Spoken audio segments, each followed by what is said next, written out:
Welcome, everyone. I'm Dick Deming. I'm Medical Director of Mercy One Cancer Center and the founder of Above and Beyond Cancer. Welcome to our weekly cancer education series. It's brought to you in part by a grant from the Iowa Oncology Society. Our topic this evening is spiritual health. And what better guest than a chaplain at our hospital? So our guest tonight is Mary Pink, one of our chaplains at Mercy One Medical Center in Des Moines. Hi, Dr. Deming. Welcome. Thank you. It's a pleasure. And before we get into the topic, well, let's learn a little bit more about you. So, Mary, where are you from originally? Where were you born? I grew up in Dubuque, Iowa. In Dubuque. Yes. Up in God's country up Yes, there. that's right. Yes. That's right. Yeah. And where'd you go to high school? Dubuque Senior Okay. High School. And what was your claim to fame in high school? Oh, my goodness. I don't know if I had a claim to fame. Oh, I guess powder puff football was my claim to fame. There we go. And what And- position did you play? Well, I was on the defensive side, so Uh-huh. I was able to intercept a pass and run for a touchdown. That was senior year in high school. So Awesome. that would be my claim to fame. And what did you do when you graduated from high school? So after high school, I went into a 2-year college for human services, ended up getting married, and then moved to Des Moines. So then I went back to school to get my 4-year degree in human services. And when did you get involved in your current profession of being a chaplain? I was working at the Visiting Nurse Services as a flu and wellness program manager, going out and doing flu shots for the community, wellness screens. And I kept connecting with people in different ways with their struggles, daily life struggles, different kinds of diseases, alcohol and things like that. And the Spirit just kind of moved me to go back to school. I thought about social work, but it was more a spiritual push to do chaplaincy. So I ended up going up to Minnesota and did my Master's of Theology at the University of Northwestern at St. Paul, used to be Northwestern College. And then I stayed up there and worked at the Minnesota Visiting Nurse Services and did a year with Hospice of the Twin Cities. So I did a hospice palliative program up there, came back to Des Moines, started at Mercy, and then did my 4 clinical pastoral education units, which took 4 years, and then became a board certified chaplain. And I've been at Mercy for almost 11 years. Wow. And how, from a personal basis, at what point did the spiritual dimension of life interest you? I mean, is that something you have always been deeply involved with as a young child all the way through your life, or is there some part of your life that made you seek out a profession, that deals with the spiritual realm? Well, I think growing up in a very Catholic community, and I'm one of 10 children, so my mother was very dedicated to her faith. My grandmother was a convert to the Catholic faith.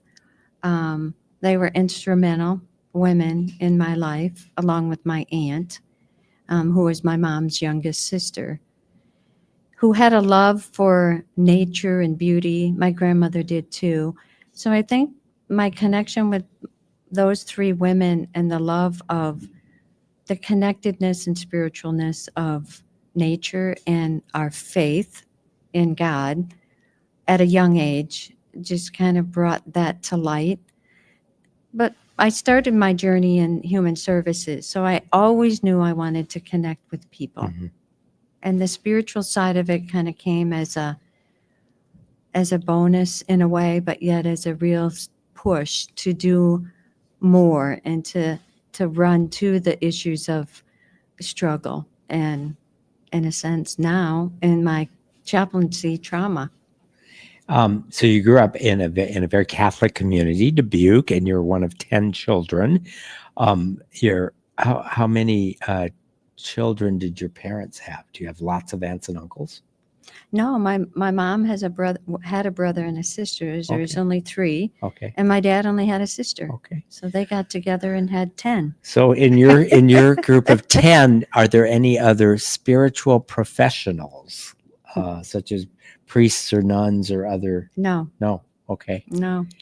And when you did your training in Minneapolis, what does a master's in theology, was that a program specifically to become a chaplain, or did other individuals that wanted to study theology, would they be involved in the program, or was it specifically kind of focused on the profession? It was more focused on the profession of chaplaincy, and mainly, more than that, it was more for pastors, ministers. Mhm.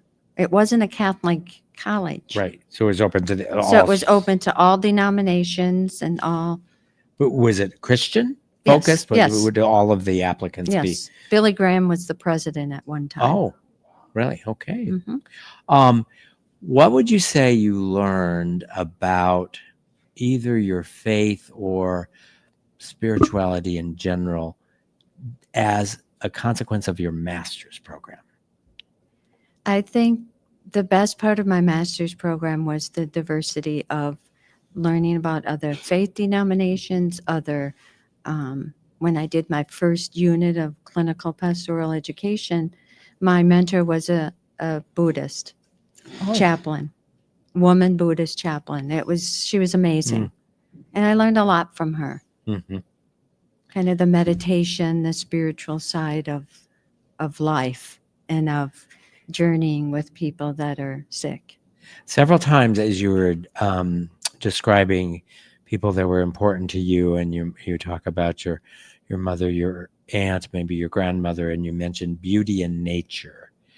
Tell me how you see beauty in nature as being sort of fundamental to your view of spirituality. I think you find the creator in the presence of God in nature. I mean, the beauty of flowers and living things and the mountains that I Mhm. love, and just the spirit that you feel in those places that are just incredibly beautiful and mystical. Mhm.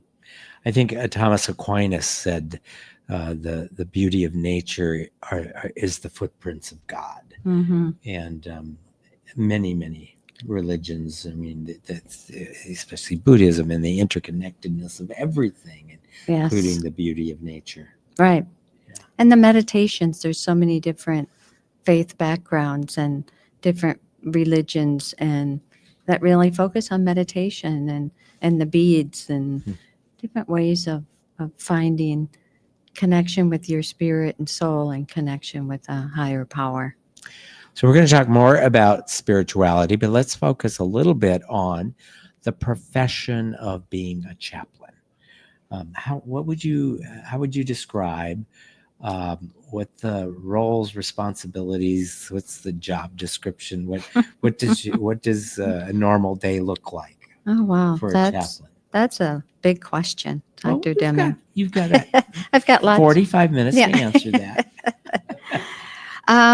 Well, I started as a spiritual care, although I did part of my training as a palliative care hospice chaplain going out to people's homes.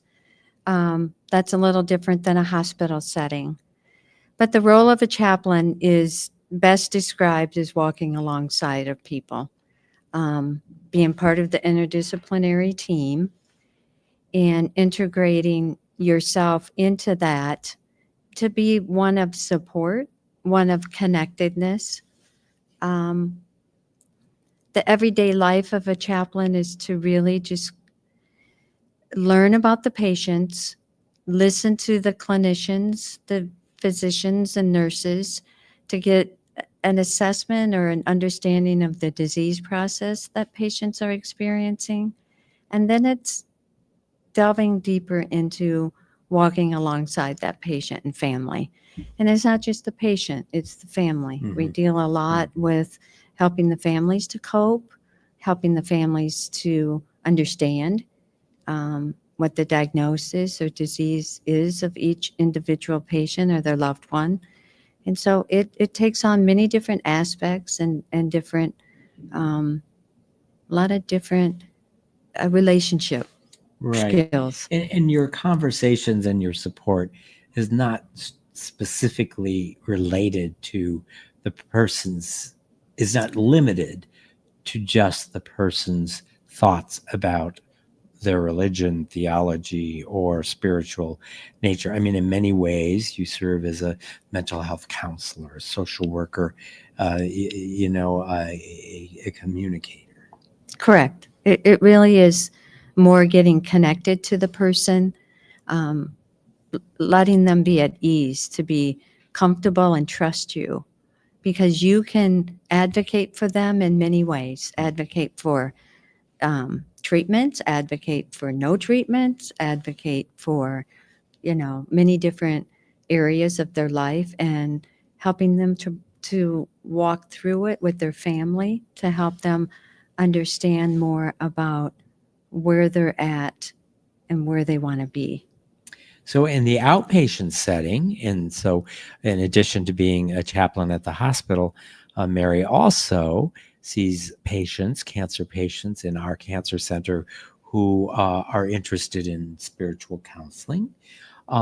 So, we would intentionally bring you on. The patient has already indicated that they would like that. In the hospital setting, does the patient or family have to say, I want to see the chaplain? Or at what point does the care team ask you into the room versus the patient asking for your services? It's kind of, so I have a couple different roles. I do spiritual care and I do palliative care. And the palliative care role, which I love because it's a very unique, small, very A team a that team really that's has very a philosophy that they all share. correct. Mhm. And that's very, you really get more involved and in depth with the patient and the family. And so in the palliative sense, it's really talking about disease process, what that feels like to them, what their goals of care may be, what they're thinking about with treatments or surgeries, really walking alongside them and helping them to just process if they just got a cancer diagnosis, or if they have COPD so bad that it's hard to breathe, and trying to help them with different techniques, different coping strategies. So palliative's a little bit more intricate, Mhm. where spiritual's more of a Let's stick with palliative for a bit. So okay. all of those things you kind of said you do, those are things I do, and those are things my nurse does. Those are things the social worker does. What is the unique way that you interact that is different?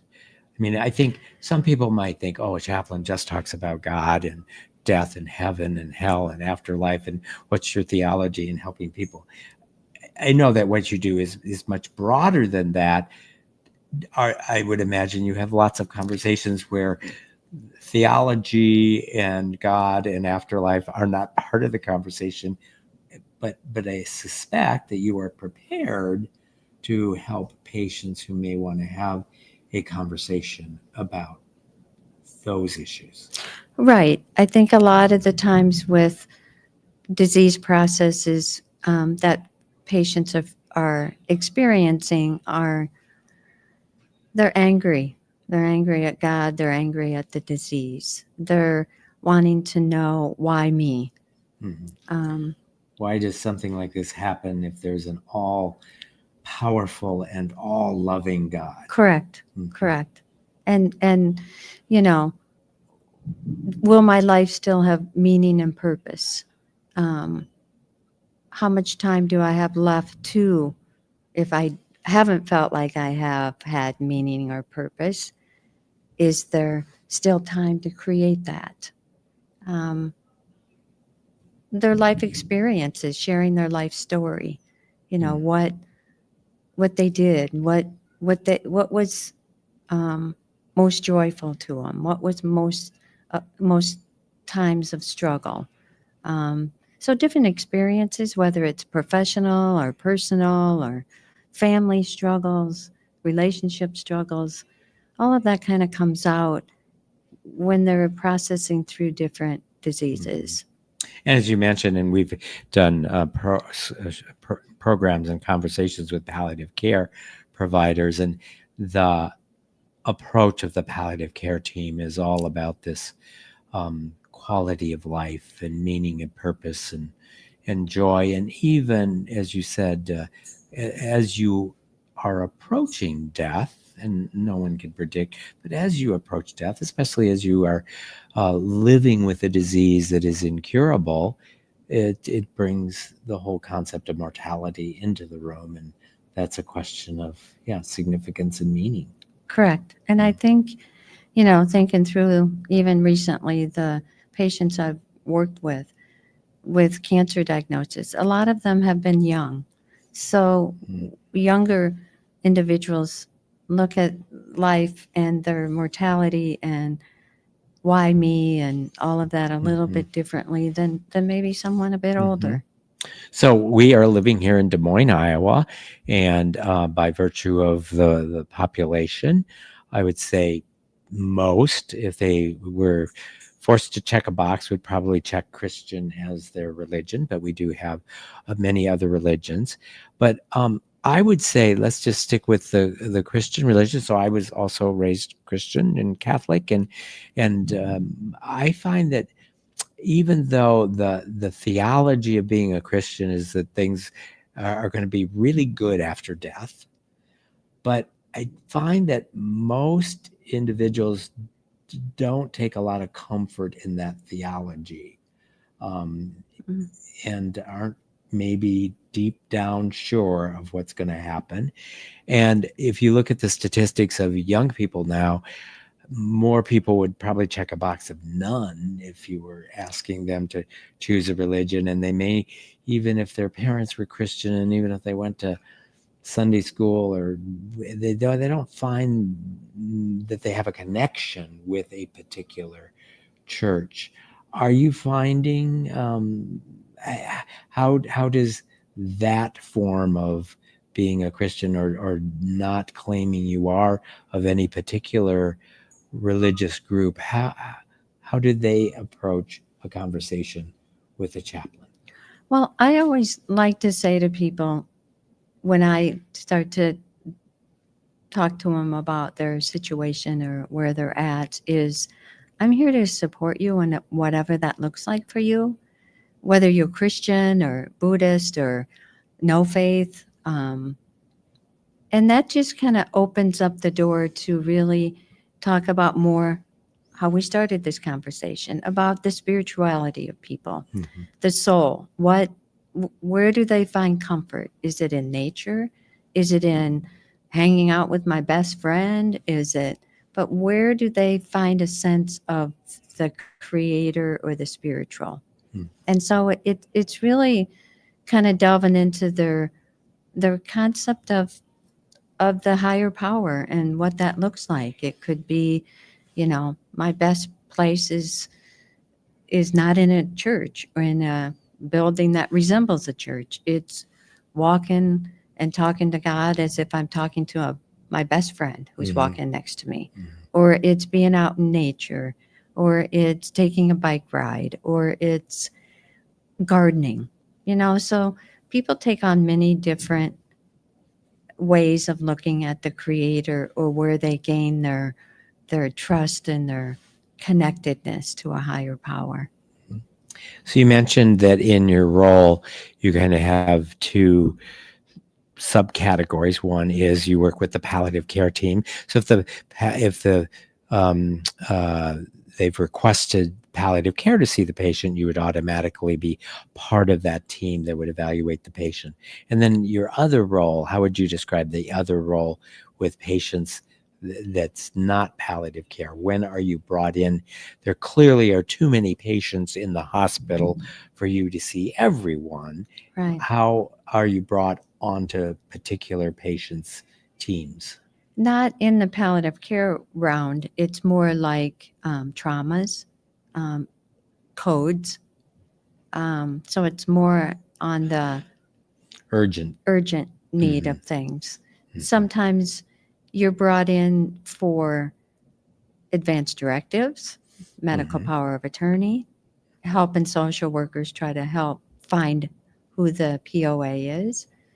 But a lot of time it's on the traumatic side of things or helping families with difficult decisions or helping families to just kind of come together in the best interest of the patient. And I would imagine when a patient passes in the hospital, dies in the hospital, the chaplains are brought onto the team to help have conversations with the family. Correct. I think the biggest times are obviously first are the traumatic kinds of events, and the second would be the deaths of patients and then supporting the families through Mhm. that.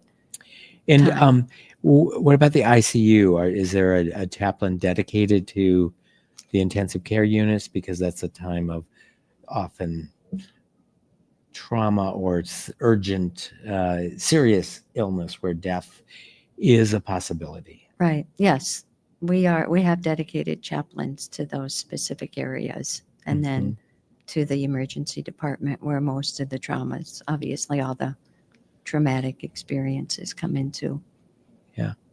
Um, Maybe give us an example of some of the particular needs that cancer patients might have, as opposed to, and I'm sure there's lots of similarities, but let's say COPD or a car accident.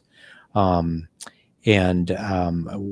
when you know you're seeing a patient that has a diagnosis of cancer, what goes through your mind even before you meet the patient? What are some of the common themes that come up with cancer patients?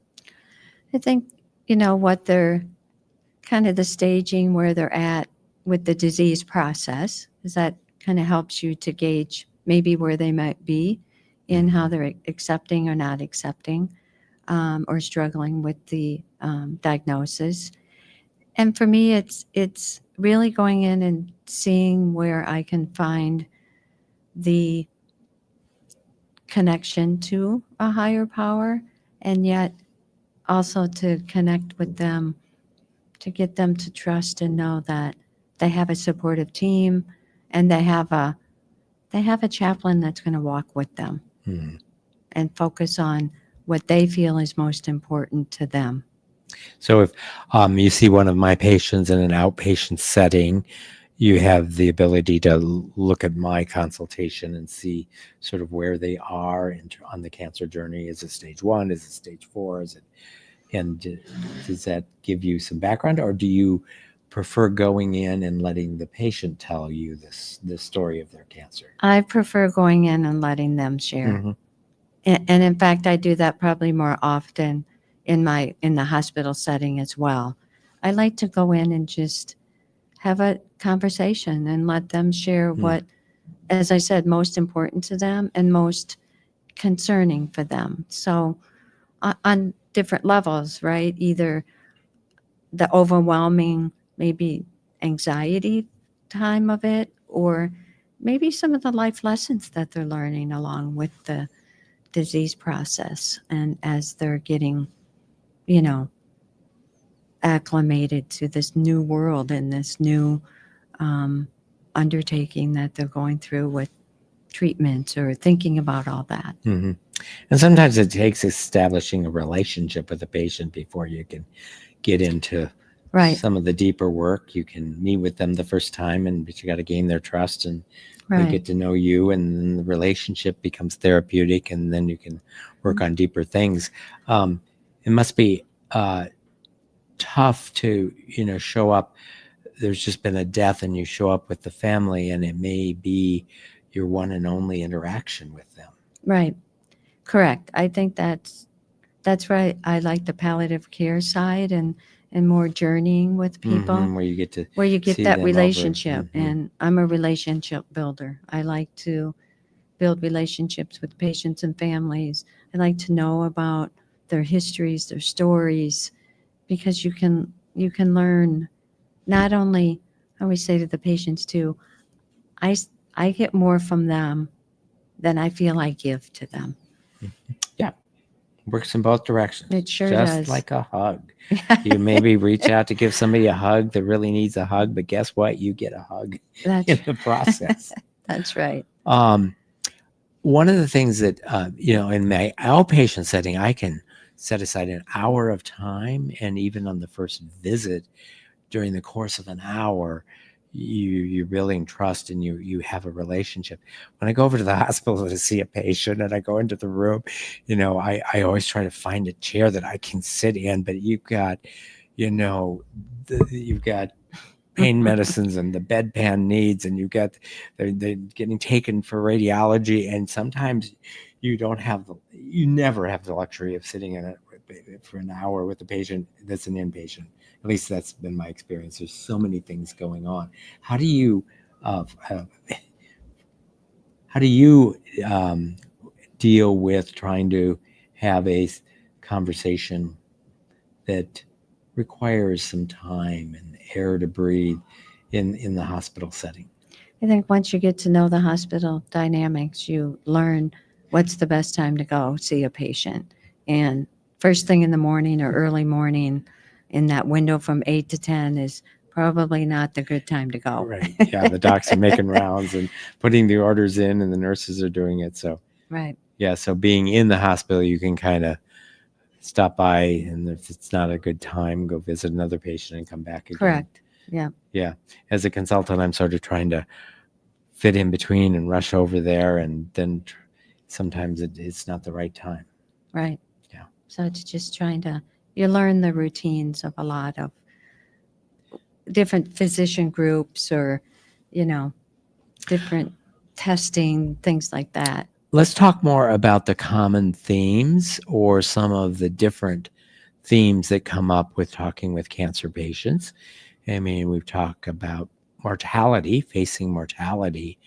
What are the various aspects to that conversation? And you've touched on some: meaning, purpose, maybe afterlife, maybe fear of what the afterlife might be or might not be. What are some of, or do you want to say more about those particular issues? Well, some of the other ones I think would be so many people have the fear of leaving their family. Hmm. I think sometimes they're ready or coming to terms with it a lot faster than their families are. Hmm. And it's that fear of leaving their families and what do they have everything ready to go.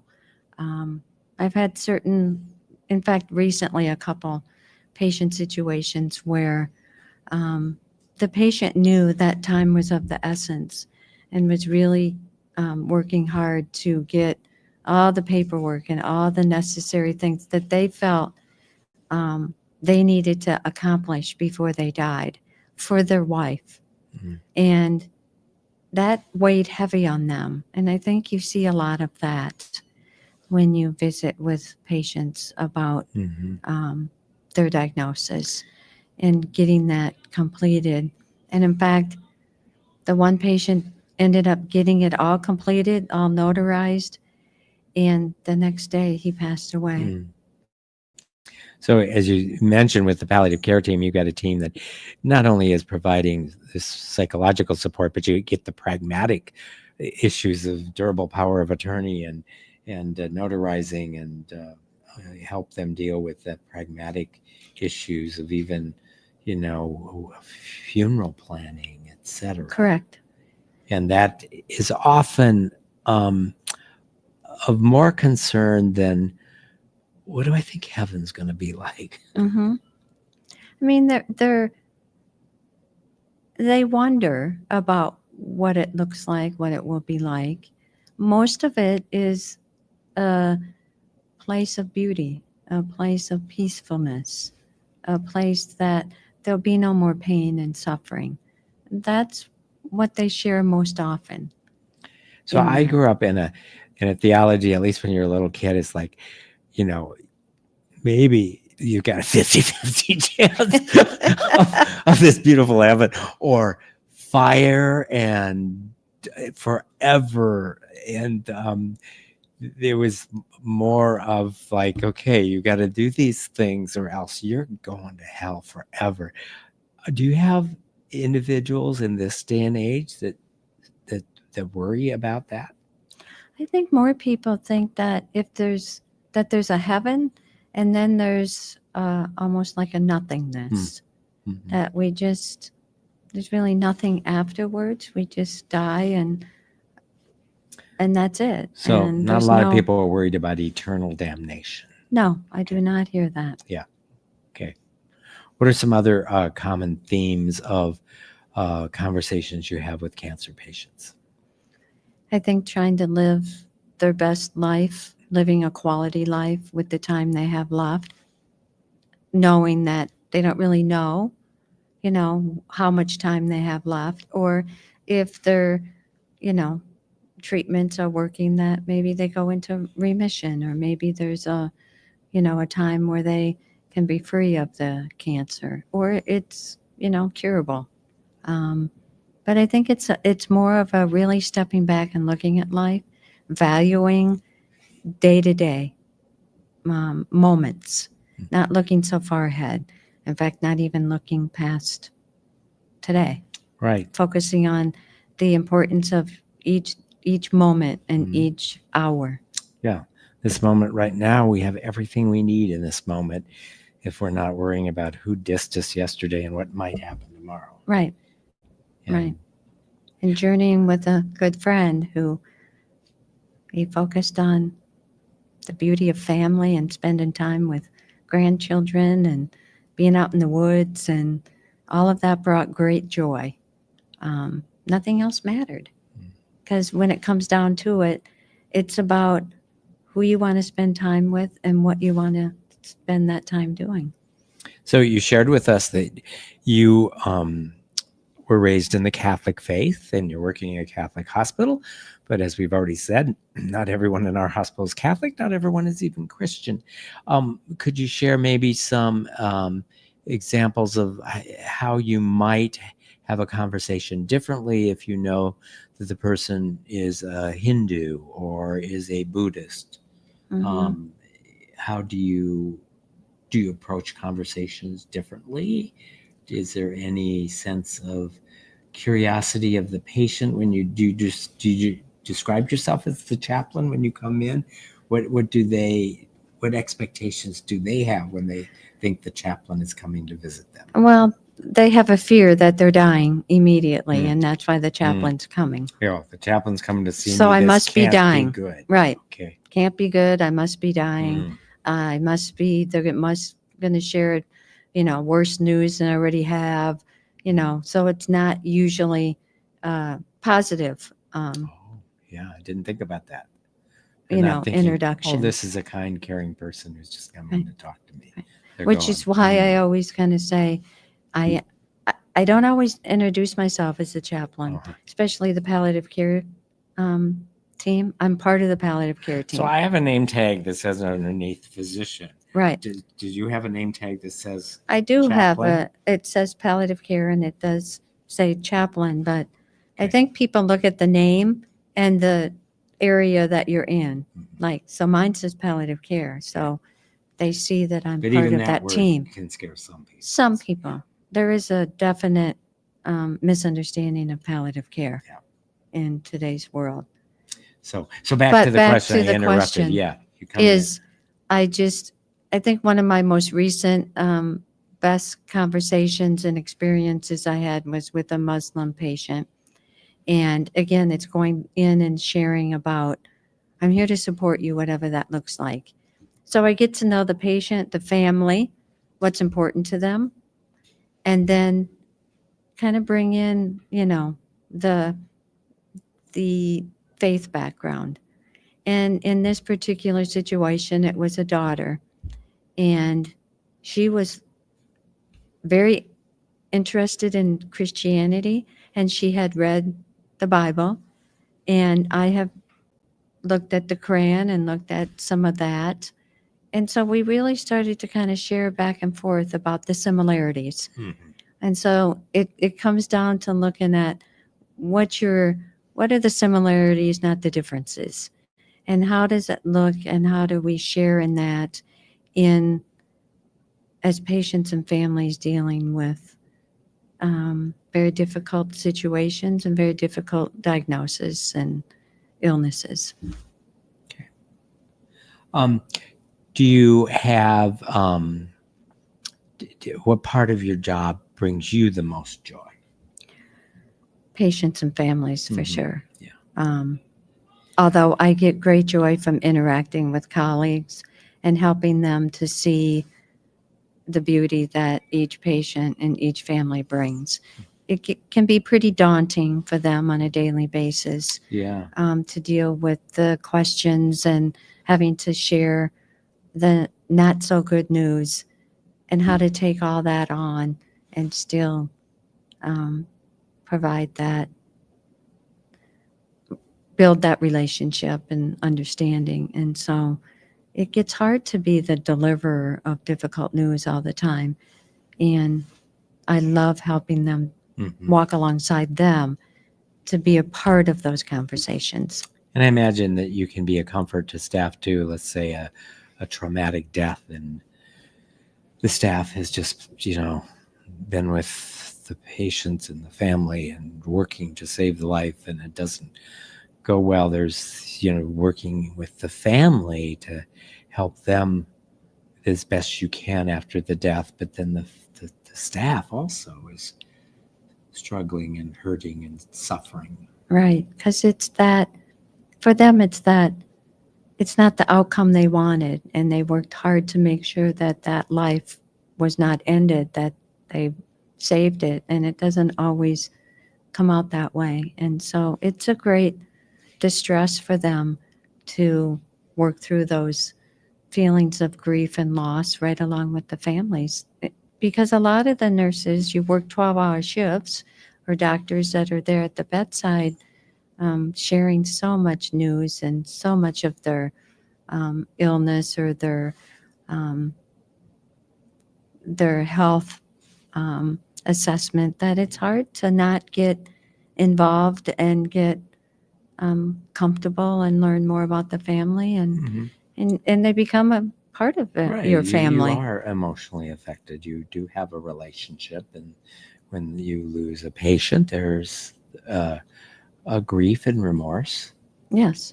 And so If you're a that's human, if we somehow get AI to have robots, we might be able to avoid that, but I Yeah. don't see that coming I anytime soon. no, and I hope it never happens, Dr. Demi. But Do you ever get the opportunity to help in the grief process after the patient has left the hospital?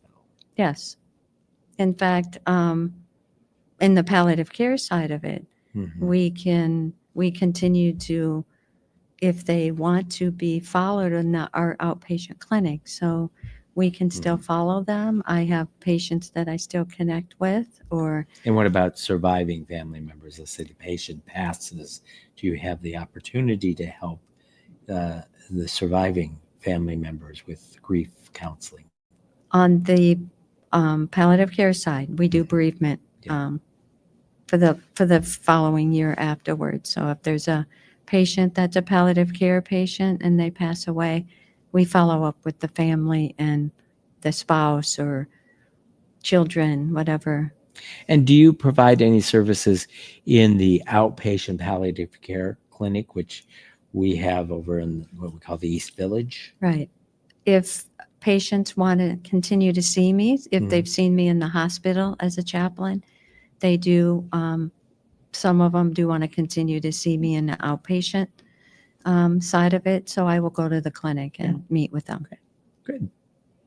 Well, let's open it up to the questions. We've got a live studio audience. If you are watching us live streaming, please put your questions into the comment section of the software that you're using to watch us. But we'll start with our live studio audience. Angelina, you get to have the first question.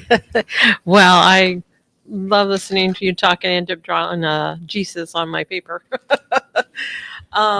Have you ever experienced, like I have seen, I'm also Catholic, and traditionally, whether a loved one's in hospice or in a hospital, we do rosary and all that, and we get to witness their last breath. And sometimes it can be, you know, hard. And the other thing is kind of a blessing how they go in peace, and take that one last breath, and looks like they're looking into a light.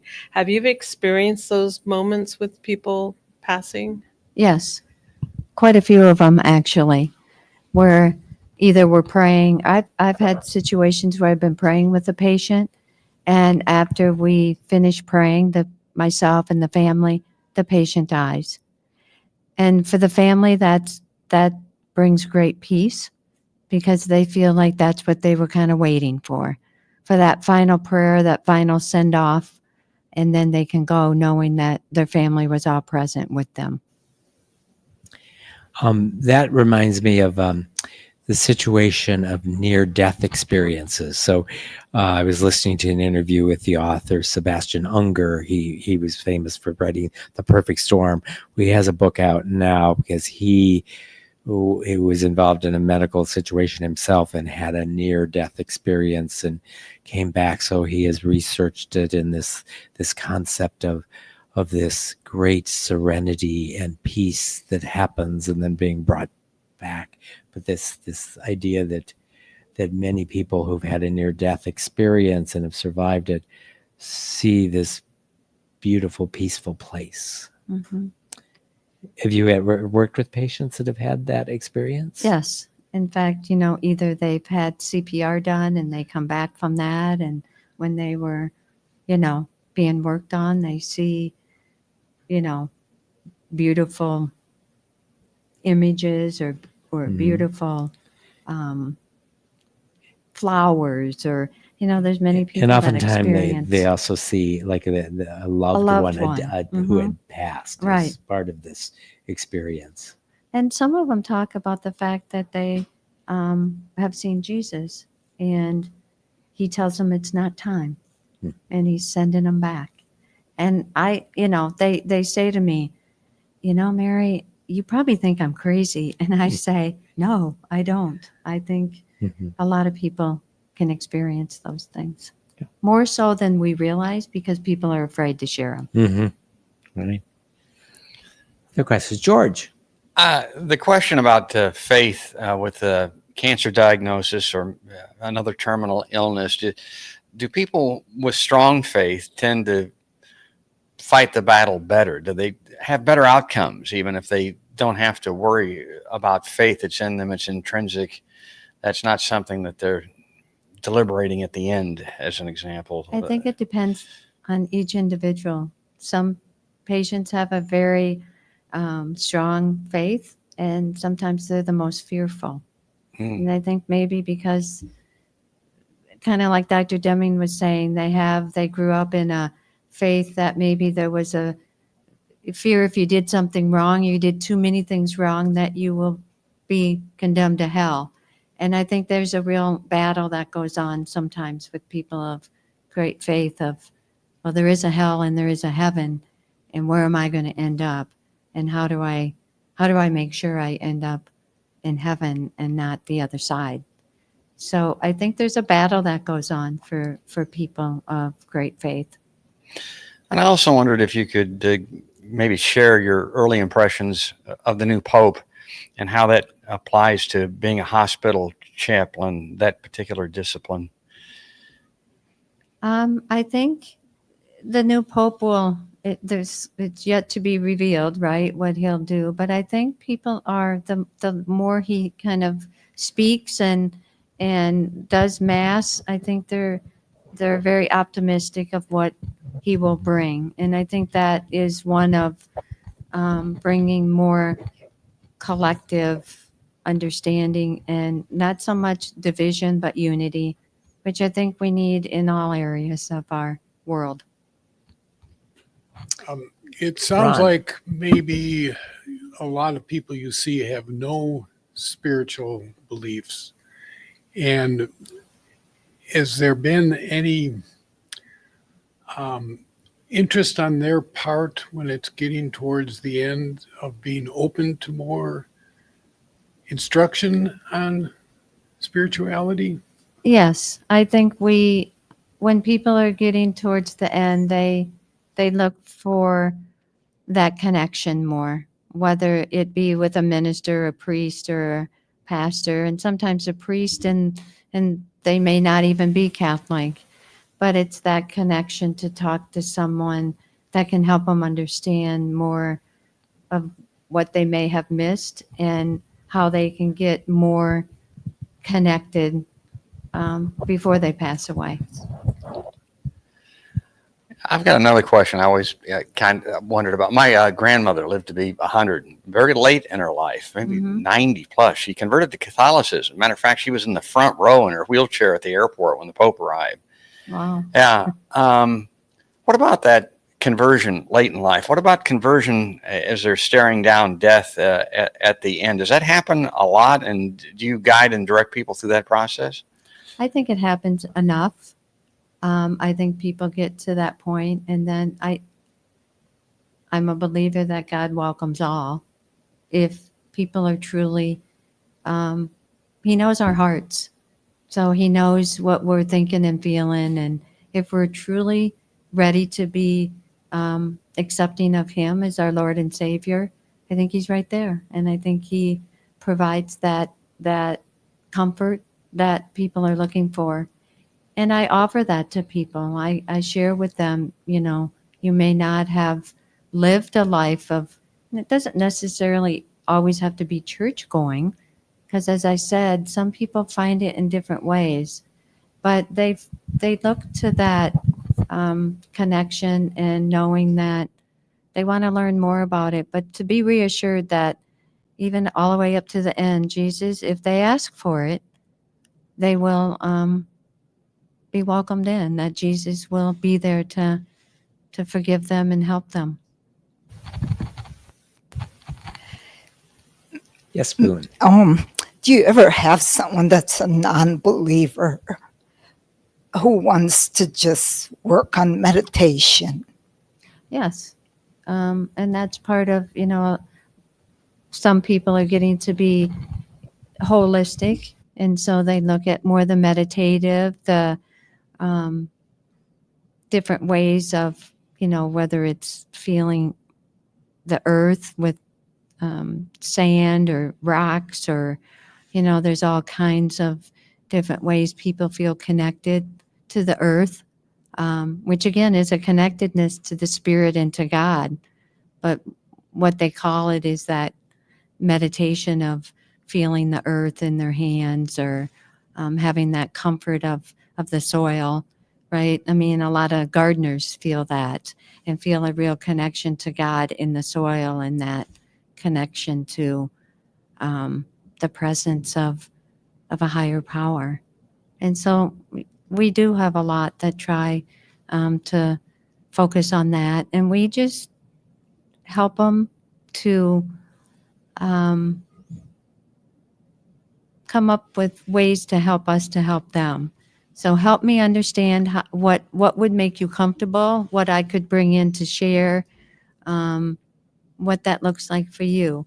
Because in my world, I want a cross or a rosary, or, that's going to bring me comfort. But in other people's ways, how can we best bring in that brings them that peace?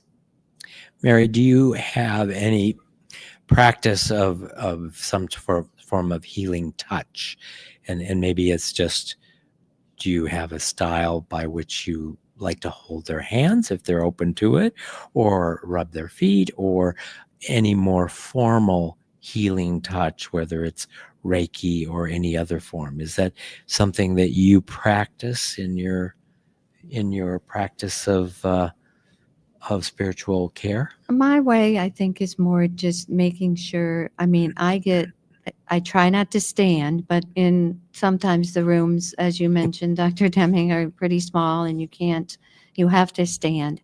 But my way is getting up close to them, looking them in their eyes, holding their hands if they're open to it, because I think the human touch is what people are longing for. Mhm.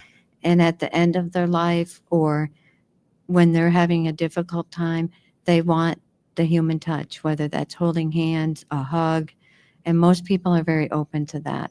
Mm-hmm. Yeah. Angelina. In college, I had bronchopneumonia. Didn't realize how serious this could be. And I felt like I was going to die alone. I felt there was a presence in my bedroom at my apartment. Instead of calling 911, I called a friend. Hey, can you come over here? I'm scared. I'm dying. And then I passed out. And in a prayer, I did see Jesus appear to me. And I saw children praying around him. They said, if you're sincere with your prayer, you can ask Jesus anything. And I went, well, I could ask something. And I was going to want to be a teacher, and I begged for that. And I asked, I know I'm not worthy of this, and it was interesting. He just put his hand up. I could see the markings on his hand. He didn't say anything. And I woke up and I was hungry. There was banging on the door. My friend got the manager, and she goes, come on, let's get you to the hospital. Actually, can we go to Burger King? I'm hungry. I had 2 hamburgers. And so she goes, what? And so when I told my mom the whole experience, and she used to be a catechist teacher for 35 years, she goes, I'm curious, what did he look like? And I go, he looked Jewish. My mom goes, okay, you didn't pay attention to the nuns and catechism or what? And I said, I know everybody sees him in a different way, but he didn't look like your portraits. Some of the pictures with the blue eyes. I said, he just looked differently, like you would see in the Middle Eastern country. Mhm. And she says, that's interesting. And I said, and he didn't say anything? No, I was good. So, everybody has those kinds of experience. And I don't know if I was at a near death, but I did Mhm. feel like there was a presence there. Not bad, but like I could have gone. Right. And I was given that second chance. So that's a good thing. That is a good thing. That's awesome.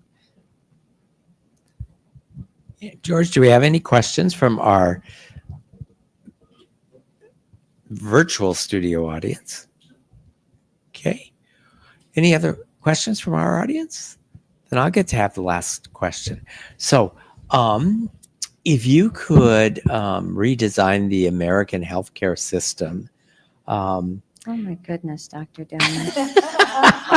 okay, You didn't tell me these questions how would you difficult. more broadly incorporate spiritual health into the healthcare system? I would like to see every patient be able to have access to a chaplain. And from the spiritual side, but also from the emotional side, the accepting side, the loving side, the relationship side.